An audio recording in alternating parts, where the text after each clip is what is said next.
Hey guys, నమస్తే, అస్సలం అయికం. Welcome to my YouTube channel Jumera Sheikh. Today special వచ్చేసి చికెన్ ఫ్రైడ్ రైస్ అయితే ప్రిపేర్ చేస్తున్నాను. ఇంకా ప్రిపేర్ చేయడానికి ఏమేమి కావాలో చూసేద్దామా. క్యాబేజీ, క్యారెట్, క్యాప్సికమ్, అలానే ఆనియన్స్, కొత్తిమీర, కరివేపాకు, అలానే 4 ఎగ్స్ తీసుకున్నాను. ఒక 200 గ్రామ్స్ చికెన్ అయితే తీసుకున్నాను, బోన్లెస్. ఇంకా దాంట్లోకి వచ్చేసి సోయా సాస్, ఇది వచ్చేసేమో సీజనింగ్ పౌడర్ అండి. ఫ్రైడ్ రైస్లో వేస్తే చాలా టేస్ట్ వస్తుంది ఈ పౌడర్ వచ్చేసి. అలానే కొంచెం జింజర్ గార్లిక్ పేస్ట్ అయితే దంచుతున్నాను. ఫ్రెష్ వేస్తే చాలా టేస్ట్ అయితే బ్రహ్మాండంగా ఉంటుంది. ఇంకా ఈ చికెన్ పీసెస్ వచ్చేసి నేను బాగా క్లీన్ చేసి పెట్టినవి ఇవి. దీంట్లో కొంచెం 2 టేబుల్ స్పూన్ మైదా, అలానే 1 టేబుల్ స్పూన్ కార్న్ఫ్లోర్, టేస్ట్కి సరిపడినంత సాల్ట్ అయితే వేస్తున్నాను. ఇంకా దీంట్లో వచ్చేసి స్పైసీనెస్కి సరిపడినంత కారం అయితే వేసుకోవాలి. ఇక దీంట్లోనే 1 tablespoon ginger garlic paste అయితే వేసాను. ఈ మొత్తం వేసి ముక్కలకు పట్టేలా బాగా మిక్స్ చేయాలి. నేను వచ్చేసి దీంట్లో కొంచెం వాటర్ అయితే వేసి బాగా మ్యాగ్నేట్ చేసి పెట్టాను. స్టవ్ ఆన్ చేసేసి బాండి పెట్టేశాను. డీప్ ఫ్రైకి సరిపడినంత ఆయిల్ అయితే వేసేసాను. దీంట్లో మనం మ్యాగ్నేట్ చేసి పెట్టిన చికెన్ పీసెస్ అనేవి వేసి ఫ్రై చేసుకోవాలి. ఇంకా ఈ చికెన్ ఫ్రైడ్ రైస్ వచ్చేసి మా ఇంట్లో చాలామందికి ఇష్టం. ఎస్పెషల్లీ మా బాబు అయితే సూపర్గా తింటాడు దీంట్లో చికెన్ పీసెస్.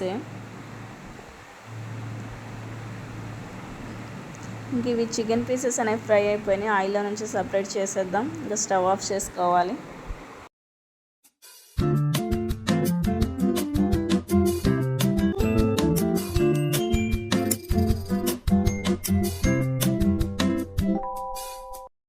ఇంకా చికెన్ పీసెస్ అయితే ఉడికినాయండి. ప్లేట్లో తీసేసాను. ఇంకా బాండీ పెట్టేసి 1 టేబుల్ స్పూన్ ఘీ అయితే వేసాను. ఘీ వేసి 1 ఎగ్ అయితే వేసి కొంచెం చికెన్ పీసెస్ అయితే వేసాను కొన్ని. ఇవి వచ్చేసి మా బాబు కోసం సపరేట్ చేస్తున్నాను. ఆనియన్స్ కానీ గ్రీన్ చిల్లీ అవి అలా ఉంటే తినడు మా బాబు. అందుకోసం ఏం లేకుండా కొంచెం సాల్ట్ అండ్ పెప్పర్ వేసి మా బాబుకి సపరేట్ ప్లేట్లో అయితే తీస్తున్నాను. ఇంకా మా బాబు కోసం ప్రిపేర్ చేసిన చికెన్ ఫ్రైడ్ రైస్ అయితే రెడీ అయిపోయింది. ఇంకా మా కోసం ఇప్పుడు ప్రిపేర్ చేసుకోవాలి. ఇంకా 4 టేబుల్ స్పూన్ ఆయిల్ అయితే వేసేసాను బాండీలో. వేసిన తర్వాత ఎగ్స్ అయితే వేసాను, ఒక 4-5 ఎగ్స్.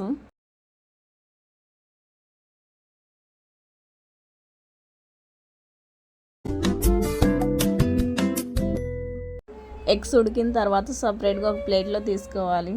నేనైతే సపరేట్గా ఏం తీయలేదు, దాంట్లోనే చికెన్ పీసెస్ అయితే వేసేసాను.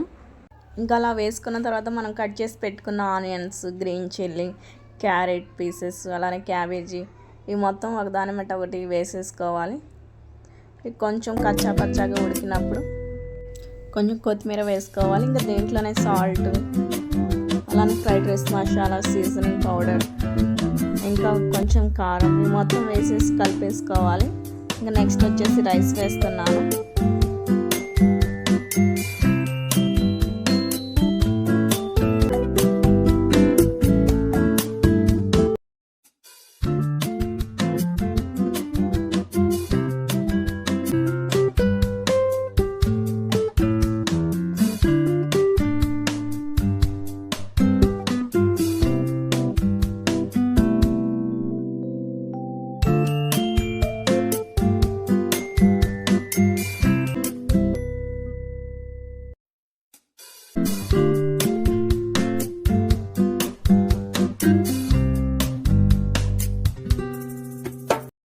చూశారు కదండి చికెన్ ఫ్రైడ్ రైస్ రెసిపీ ఎలా తయారు చేయాలో. చాలా సింపుల్గా అయితే తయారు చేసేసాను, అయిపోయింది. ఇంకా టేస్ట్ అయితే చూడాలి. స్మెల్ అయితే అద్భుతంగా వస్తుంది. ఫైనల్గా కొంచెం కొత్తిమీర అయితే వేస్తున్నాను. స్టవ్ ఆఫ్ చేసుకున్నాను. తినడానికైతే సిద్ధంగా ఉంది చికెన్ ఫ్రైడ్ రైస్. వీడియో నచ్చితే లైక్ చేయండి, అలానే రెసిపీ ఎలా ఉందో కామెంట్ చేయండి. Thanks for watching. Subscribe my channel Jumera Shaikh. Bye bye.